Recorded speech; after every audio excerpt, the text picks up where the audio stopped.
சென்னையில் அவ்வப்போது பெய்த கனமழை தற்போது ஓய்ந்திருக்கும் நிலையில் மழைநீரை வெளியேற்றும் பணிகள் தீவிரமடைந்திருக்கின்றன. இது தொடர்பான கூடுதல் விவரங்களோடு இணைகிறார் எமது செய்தியாளர் மகேந்திரன். வணக்கம் மகேந்திரன், உங்களிடம் இருக்கும் தகவல்களை பகிர்ந்து கொள்ளுங்கள். நேற்று இரவு விட்டு பெய்த கனமழையின் காரணமாக மகாலிங்கபுரம் 40 அடி சாலையில் உள்ள தெருக்களில் முழங்கால் அளவு காலையில் மழைநீர் அணைந்து தேங்கி இருந்தது. இந்த சாலையில் உள்ள தெருக்கள் இருக்கும் பகுதி மிகவும் தாழ்வான பகுதி என்பதாலும் அருகில் இருக்கக்கூடிய மேடான பகுதிகளில் இருந்து வரக்கூடிய மழைநீர் இந்த பகுதியில் தேங்கிவிடும் என்பதாலும் பகுதியில் வசிப்பவர்கள் கூறியுள்ளார்கள்.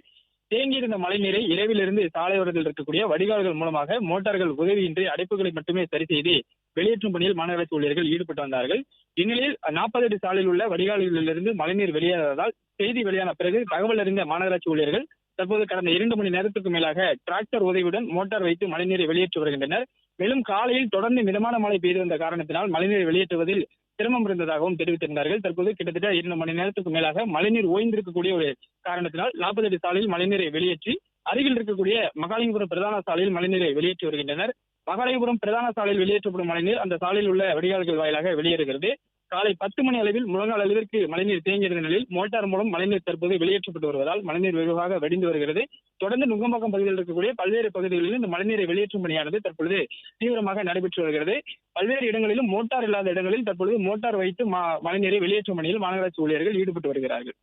பிளே ஸ்டோர் மற்றும் ஆப் ஸ்டோரில் இருந்து பாலிமர் செயலியை QR கோடு மூலம் பதிவிறக்கம் செய்யுங்கள். செய்திகளை உடனுக்குடன் பெறுங்கள்.